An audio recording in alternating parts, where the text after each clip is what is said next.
Welcome to The Cloaked. We are a collective of inquiring minds seeking answers to mysteries both past and present. Join us on our journey to discover that which remains hidden. And now, on with the show.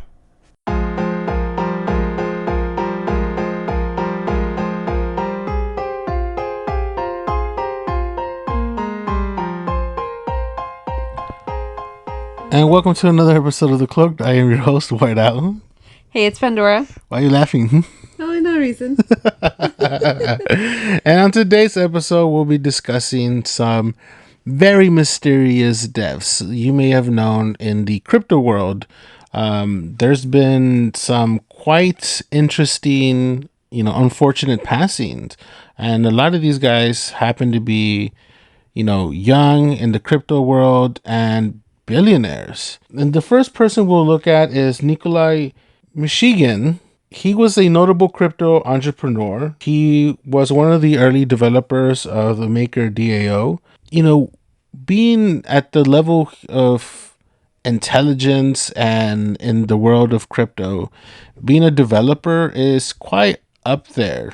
Trying to develop something that is in the financial world decentralizing, making a coin, making it to be and bringing it out for the people, to be able to have and purchase, and also to have a following and people believe in it and buying in your idea and everything that comes with it. Nikolai, of course, coming up with something new, and some could say is part of the current niche. And people are pouring lots of money into this. I'm sure at some point you create enemies. Oh, yeah, right? Because, especially anything that's decentralized financing, right? Like, in terms of being a threat to the existing banking, financial institutions and everything that, as we know it, that's a huge threat, right? So... And I would think because you're facing this banking world, you're gonna make some enemies. And if you do, and people threaten you online, because online obviously everybody's tough, and there's all this other stuff that goes with it, you tend to get paranoid. And also that's also something that wasn't different from Nikolai, because he did, in his last days, some stuff did come out on his Twitter, some stuff that he tweeted about. Yeah, so he actually had previously other tweets that he had posted talking about a fraud cartel targeting him, just very conspiratorial sounding tweets. So he had a lot of conspiratorial tweets, right? And he was kind of known, at least amongst the people that knew him more closely, to be kind of paranoid.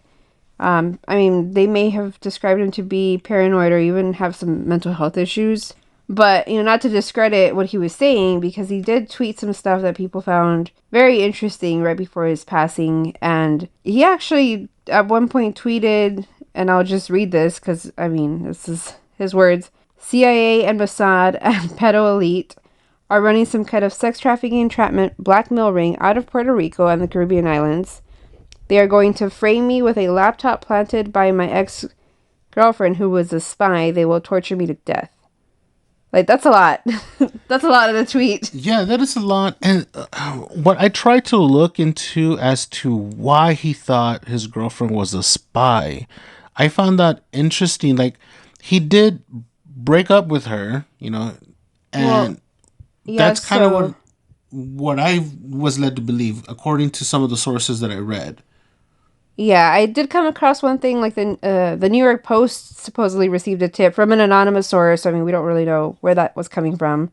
But they claimed that they were a crypto developer, and they said that Nikolai was a loner who lived with his dog after breaking up with his girlfriend because she was convinced that she was a spy. So, either he was really paranoid this whole time, or he had reason to believe that people were getting close to him that weren't being genuine, right? Like there was maybe something else going on with those coming around him. Well, I wonder if he found something that made him think she's a spy. That too. And then, of course, coupled with, some other tweets that he had in regards to fighting evil, talking about people who were part of the central banking cartel, which he claimed used debt and blackmail as weapons.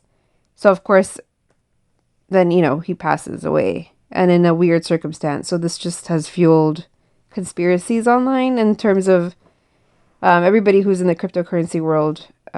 So what ends up happening, right, is that, so he's 29, and he actually drowns on a Puerto Rican beach just hours after tweeting that one tweet about the Mossad and the CIA.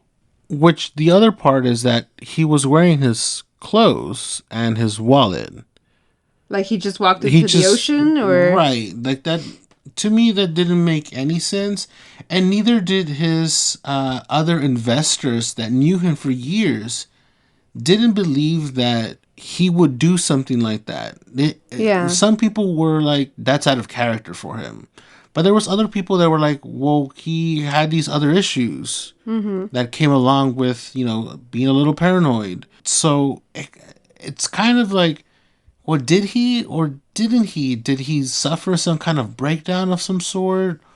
Or did he just have enough and then just decided to walk into the water?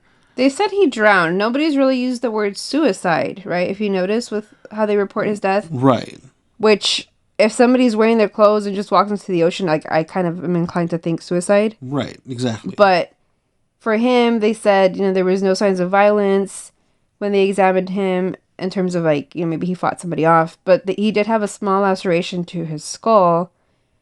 And then even what I thought was weird was, in spite of all the stuff he was putting out there, like conspiratorial sounding, those close to him didn't really seem to think that there was foul play. Right. Not even his parents. Almost like, oh yeah, he had issues. But I mean, I would be inclined to think it's a little weird. Kind of alarming. Right? Yeah. And it's almost like, well, was he already being looked at a certain way? And I mean, I think for somebody in those kinds of roles in life, like, it's very stressful. I think we underestimate how much stress people at the top of cryptocurrency can feel. Right. I mean, like, they're known to have high rates of suicide or just like freaking out. It's stress. Yeah. I mean, at the end of the day, you're right. Stress, because you're looking at, if you never handled a business where you're looking at 6 figures above consistently coming through your business, and suddenly, you go from 0 to like billions. And you're like in your 20s. I mean, what the heck do you really know at that age? Yeah. And so, yeah, it's kind of like going at like warp speed, and you've never ridden a bike before. And it's like when you see like child stars, right? Or somebody who just goes from being completely unknown, but they're also still developing in life, and they just can't handle the pressure. Right. And all this other stuff is coming at you from multiple directions. He wasn't the only one. I mean, there was another crypto billionaire, Tian Kuhlander, who around the same time frame, November 23rd, met his unfortunate passing. Now, he was a digital asset co-founder of the Amber Group. And this young individual, as some of y'all have read, died in his sleep. That's it. That's all we know. Right? Yes, that's all we know. Now, if you have been keeping up with the crypto world, you see one person pass, and then there's another person, again, a billionaire, his death is being announced, who passed in his sleep. A month after, not even a month after Nikolai, right? Yeah. And again, someone who's young, didn't, from what I've read, again, there's not much, didn't seem to have any other health issues. Now, during the search of looking to see if there was any updates or causes, we did find sites that had multiple misinformation, I believe. Yeah. Is what I thought it was. Like a campaign of misinformation. Or people just I feel like it's clickbait. Yeah, people just don't know. But the more reputable sources seem to say, he died in his sleep.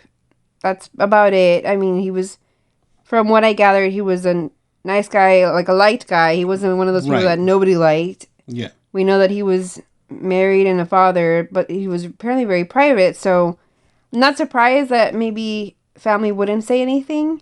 Especially if he kept his life private, they would have respected They're his probably wishes. just as private. Exactly, which, makes sense. As I say, so the only thing I found with Kullander is that there's, like we said, conflicting information, right? So we have some that say that it's an unknown cause of death, some that say he died in his sleep, some that say he died of cancer. Right. Heart attack. A heart attack, yes. And then another one that said just a natural death in his sleep. But I'm like, the man was 30, and he wasn't, morbidly obese or anything to say that, well, he just, To say that his heart just stopped. It's possible. But yes, it is possible. But... Yeah.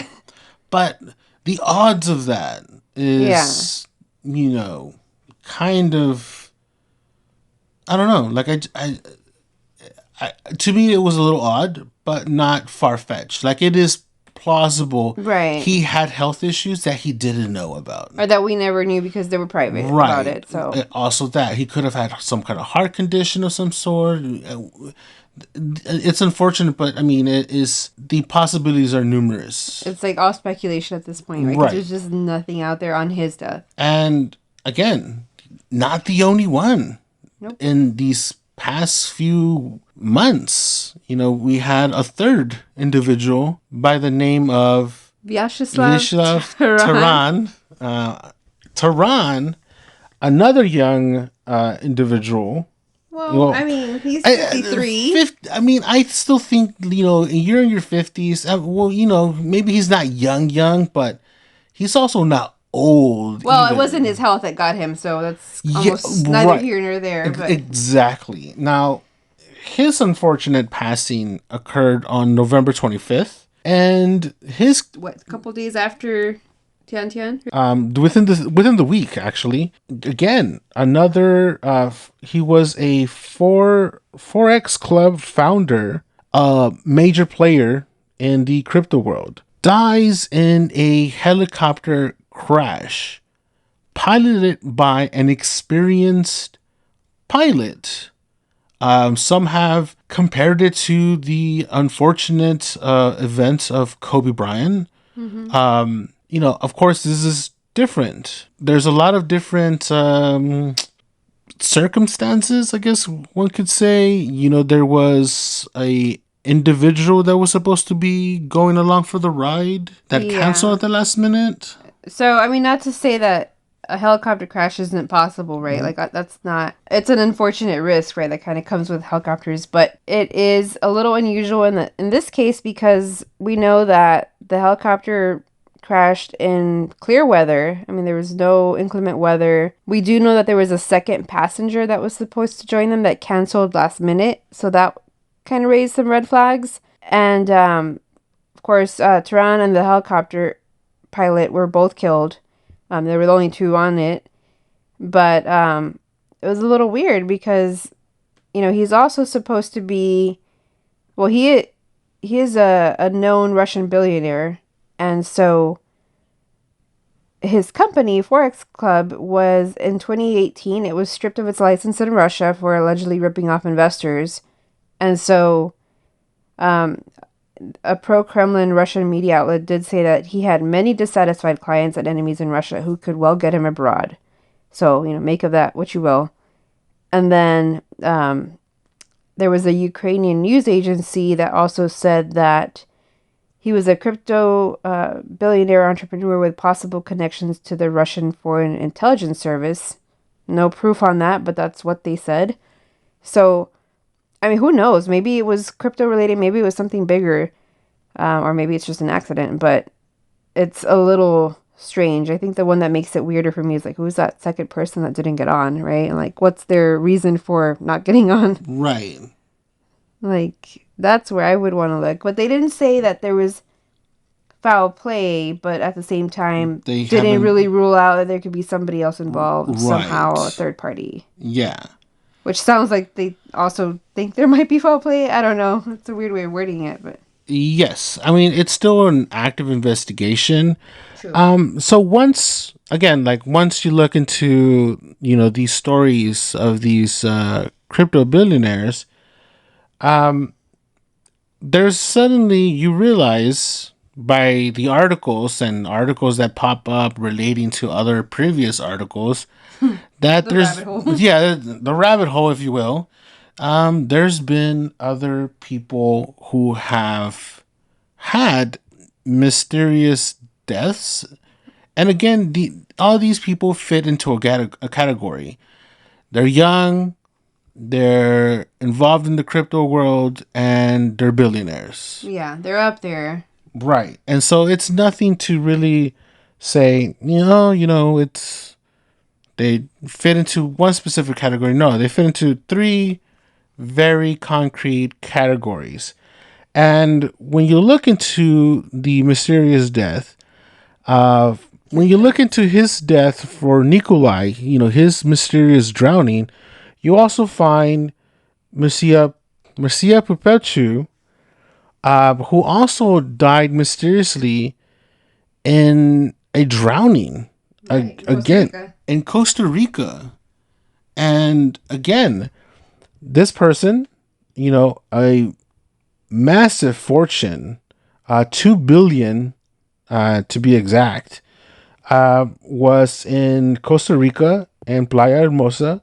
He was said to be one of the largest individual holders of Bitcoin. Yeah, in the whole world. Like Right.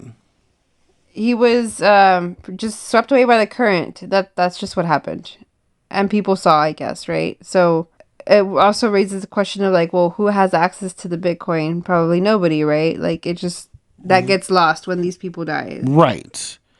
And with his unfortunate passing, he was actually identified by three individuals, three women that knew him. Part of the mystery is that there's people that believe that he possibly could have faked his own death. Right. And that's kind of where a lot of these start to lead, right? In terms of what's really going on. But it's one of those things where you think, well, okay, cryptocurrency, right? No one else can touch it. It's if you don't have like the password or the access to it, it could just be lost forever. Right. Then how do you know if it's being used or not? And so one of the things about money is if you have enough of it, you can do a lot of things, including probably do your own cover up, pay people off, or get the right. You could be moving setup. it. You could be moving it around from wallet to wallet, unless you knew exactly the wallet and you were able to do tracking and finding out where the ledger is and where certain things are going, and you can then find out if there was any money movement. So there is a way to kind of backtrack that, but it's kind of, and depending on which blockchain, it can be quite difficult. But again, this was an individual that is believed by many that may have faked his own death. But here's the thing, not the only one. Nope. In the more recent, there has been some of y'all may have seen it on Netflix, that case of Gerard Cotton, who many people believe that could have also may have faked his own death. And of course, if you've seen the documentary, it's actually quite interesting. He was Canadian. His company he founded was Quadriga CX. With him, it was, some could say it kind of mirrors A Ponzi scheme? a Ponzi scheme. That's how he was running it, basically, right? Yes, but also currently what's happening now, FTX. Yeah. Some could say it's quite similar with FTX, but with Cotton,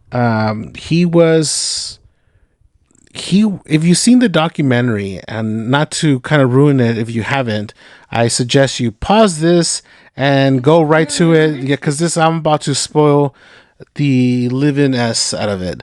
So, and the documentary, it goes through this life of Cotton. Who is this guy?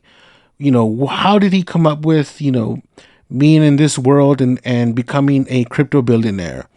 And it's actually quite interesting because he's this Canadian kid, who believed in the cryptocurrency, and they believed that he was this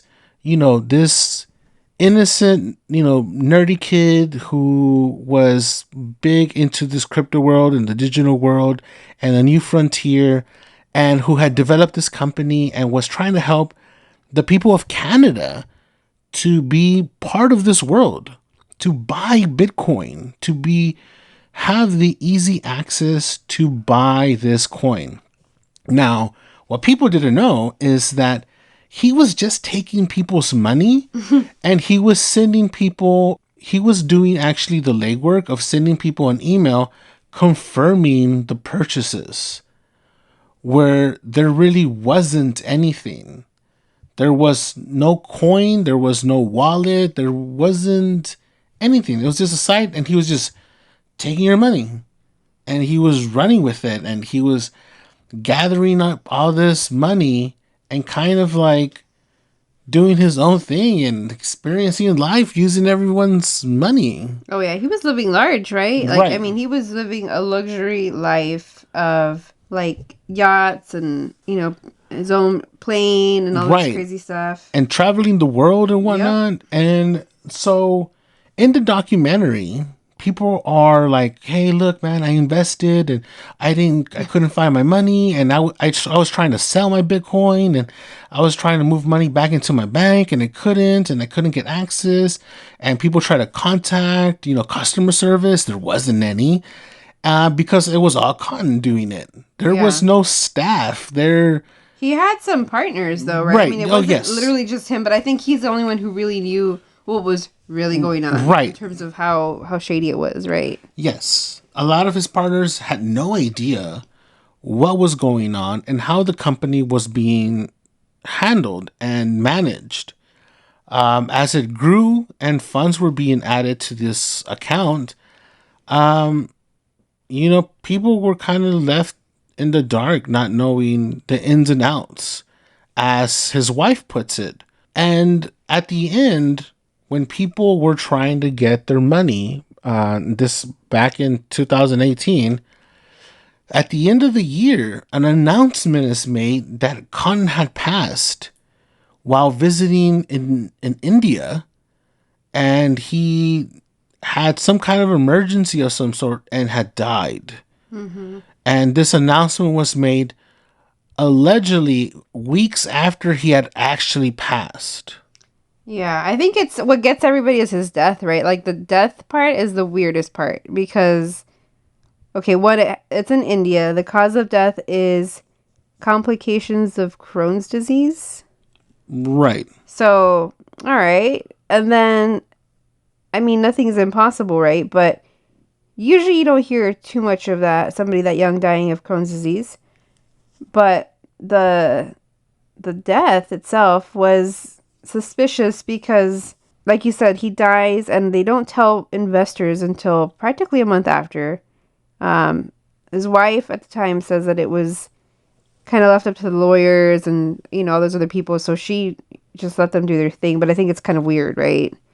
Usually that's like breaking news. But then the other thing is that, so he has his death certificate and they misspell his name on it.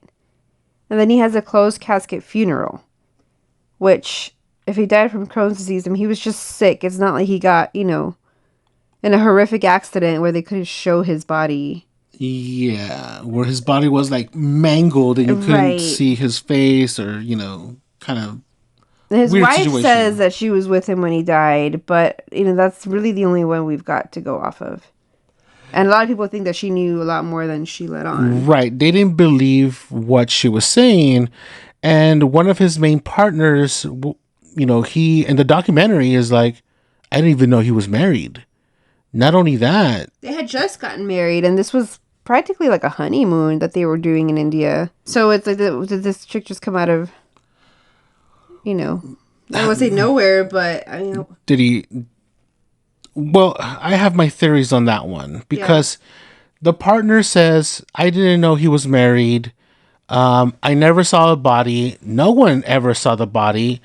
His parents never saw a body. They actually weren't allowed. And then people who were at their funeral seemed, one of the things that in the documentary say is like, it didn't seem like a funeral. It almost seemed like a party because people were, you know, her specifically, some people saying like, well, she was drinking and socializing, and she didn't look or appeared to be a wife who was in distraught. Yeah, like if Right. you really died, that you don't think party vibes at a funeral. And so one of the comments that was made is that the people saw the parents leave in anger, which were the parents of Cotton. And so, what did they know? What happened? Like, was there a fight? And you kind of see it in the documentary. They kind of discuss what happened, or on that side of the family, on the wife's side, they say, well, this is what happened. They didn't agree because there was drinking and this and that, and they didn't like that, and so they left. Mm-hmm. It's how they put it as. And they say, hey, look, she didn't have the information or the access to the accounts to get the funds. Here's the other thing. An investigation was done by another journalist to see what the accounts had, if anything. And when they did the search, they couldn't find any funds in the alleged accounts, nor could they find any other attachments or wallets attached to these accounts where the money was supposed to be going. So where is the money on that? Yeah, and then you add to that days before they left to this trip, he made out a will leaving everything to Jennifer Robertson, which was his wife, except for $100,000 that he separated to take care of his 2 dogs. So, and she mentions that at the time they were doing the will, it didn't sit well with her, right? And he was making comments saying that, like, if he died, the business died. And her reaction was like, well, what do you mean? Like, don't you have somebody? For example, Aaron Matthews, who was the director of operations, like, don't you have anybody else who could keep things going? Like, what do you mean? Like, you're the only one who knows what to do. And he was saying he was the only one with banking connections, the only one who knew how to work it. So that's where she did think something was odd. But, I mean, basically when he died, there was passcodes that locked like 250 million of other people's assets just gone. So we know of at least 250 million that, is out there somewhere that got taken. And according to the documentary, no one knows where it's at. No one knows where this account is that has this alleged amount of money. I mean, if you're willing to fraud people out of their money, like, I think you're willing to do other things to get out of it, You're willing to fake your own death. I would think so. And again, this has what's his name's vibes? John McAfee? Yeah. Well, he's dead, but people also suspect the same, right? That he may have faked his death. May have faked his own death. And he was entangled. He had entanglements. He was all over the goddamn place. Yeah. So, I mean, for him, you could see why someone who gets into all those kinds of situations would want to take a different way out. So if you're dead, they're not going to look for you. I mean... Exactly. Yeah. You're dead. Yeah. You start over. You're gone. So during the rabbit hole, we found another person who, not mysteriously died, but he also was young in the crypto world and a billionaire, Matthew Mellon, who passed away in 2018. There wasn't really much of a mystery on him. It was more that, he, fit the category, but there really wasn't a mystery to his death. I am confused as to the cause of his death, though, because it sounded like he had a known history of being, abusing drugs, basically. Like, he had gone into rehab, he had relapsed, he had, gone through some stuff with that. So that's what I'm assuming is the cause, but I didn't really see anything that was super clear on what caused his death. He seemed to be doing fine when he died. That's what I would think is a little suspicious. Yes, he was going back to some rehab center down in Mexico. And he appeared to be, doing well. And again, another one which it was kind of conflicting, but this is why I didn't want to put it into the mystery type of thing, because there was other things involved, because he was involved in drugs and he was spending allegedly $100,000 in Oxycontin and cocaine. Yeah. Which takes a toll to your heart. You can see how that could wear somebody down. Yeah. And so, again, a possibility, yes. A lot of drugs equals bad health, bad toll to your heart and your brain. An overdose. I mean, it doesn't take much at that point. Exactly. Your heart can then suddenly stop, and you could see why it would suddenly stop. So, again, not too far of a mystery in that one. But prior to all of these cases, there was one that was, that stuck out. That was from 2014, and it was Autumn Radic. She was 28, and she was, again, an American CEO of a financial firm, and who kind of launched one of the first metas. It was called First Meta. First Meta, yeah. Basically, yeah. And so, you have another individual, again, that fits the category, that is young, in the crypto world, and a billionaire in the form of Bitcoin. Now, with her, it's a little bit, I don't know, her death was ruled into a suicide. Yeah. So, I mean, with this one, you could say it's a suicide or you could say it's suspicious. I guess it just depends on how you're looking at it. Because, so in terms of how she was found dead on the roof of a ground floor trash collection point at the base of her apartment building. So basically she fell to her death. Everybody was pretty much in agreement that she had committed suicide. They weren't sure if it was, in regards to Bitcoin going through its crashes and ups and downs at the time. I think it was said that she had been searching things about suicide on her computer, like ways to commit suicide or something like that. But I mean, I feel like that's also easy to fake. Not that she faked her death, but to make you think that somebody would commit suicide. Do you see what I'm saying? Right, yeah. Like, you can say that... Like, whoever can go search some stuff on your computer and be like, oh, look at this sicko. You know what I mean? Right. And then there it is. Like, that's who you are now. That's proof that you were trying to commit suicide. So that to me isn't a good proof. It seemed planted, is what you're saying. It could be. Yeah. It may not be, but it also could be. And again, people could say, it's like, hey, look, she was going through some stress. Again, at that time, the whole Bitcoin kind of going into a downfall could have been one. The exchange crash, she had a disappearance of 400 million that disappeared from another Bitcoin exchange. The closing of Canada's Flexcoin Bank, which that was at fault of some hackers that took about 600,000 from that. And again, she seemed to be going through some stress. And like we said before, when you're handling a company that is managing millions and suddenly either it tumbles or it comes crashing down, or you're living a lifestyle a certain way, or you're stressing because at the same time you're also handling other people's money. Yeah. Like actual money, because it's tied with these investments. If it comes crumbling down, well, guess what? That money disappears as well. And so it is a very stressful situation.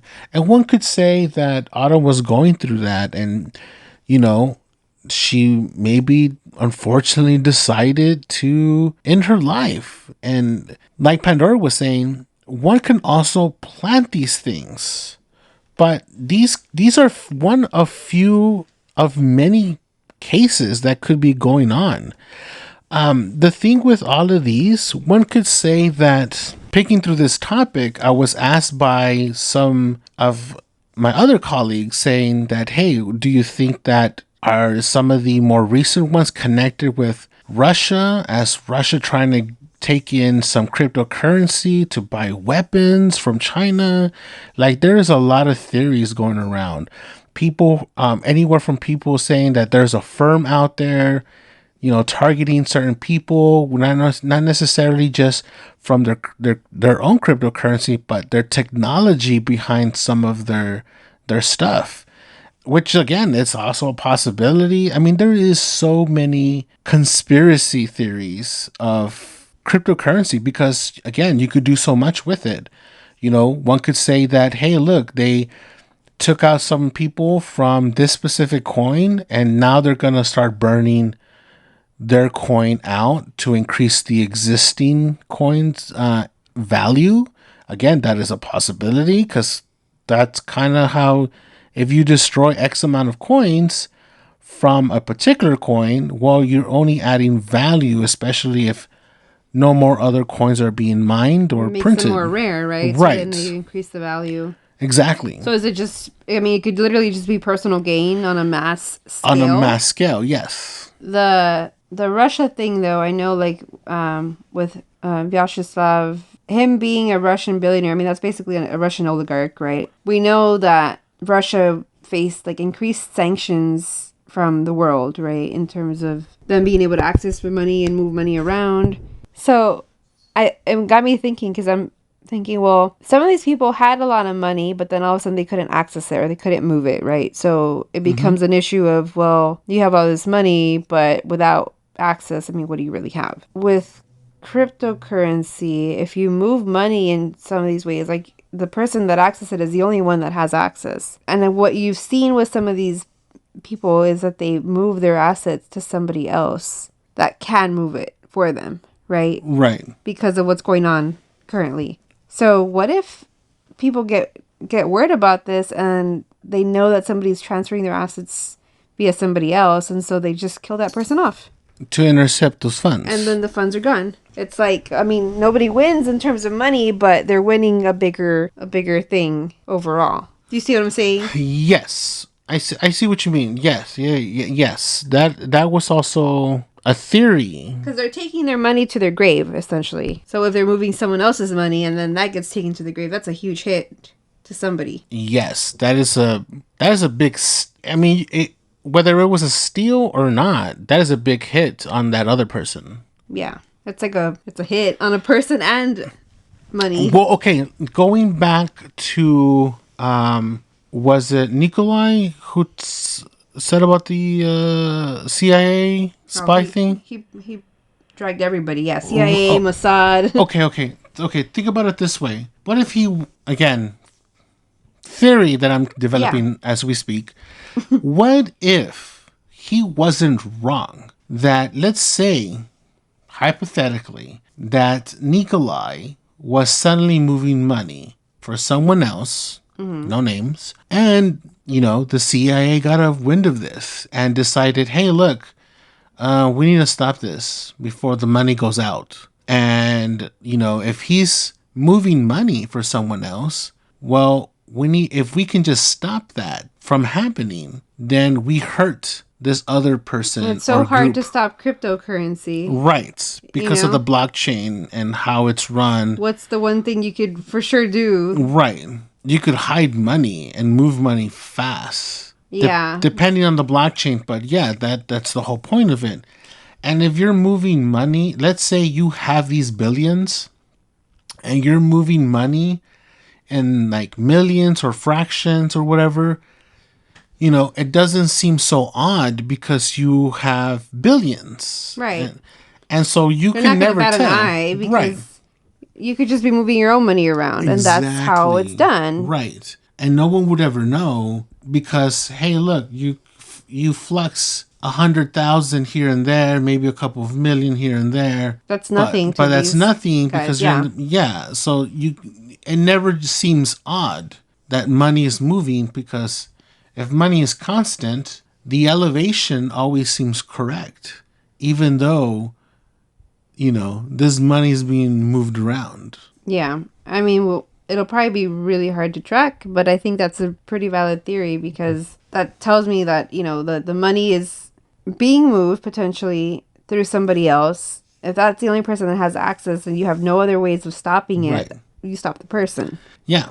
And if it's so convenient, one could say, that if this one person was the only person who had access to, and all of a sudden this person's gone, well, isn't that convenient that this person is gone, the only one with a key, and now everyone's locked out? Right. So, I mean, it's not that the money disappeared per se, but it didn't go to where it was needed. And so, therefore, mission accomplished. Right. At least in that regard. Yeah. I mean, that's probably one of the best theories I've heard so far. It is very highly plausible, a highly fucking possibility. At least in some of these, because in some I do think like they were knowingly committing crimes. So I think for some, the faking your own death is also a high possibility. Right. And then I mean, there's also life. Like life, it's not like they're immune from death. So maybe somebody just died. It's possible too. But yep. When you start to see them all in such a short time, and they're the people that are at the top of the cryptocurrency chain, it is a little suspicious, I think, to say the least. Oh yeah, definitely. I think there is a lot to look at, and there's a lot to speculate. And with that, we leave you with your own thoughts, guys, on what you think could have happened to some of these guys. Do you think there's a much larger conspiracy, or just a series of unfortunate events? Until the next episode, later, guys.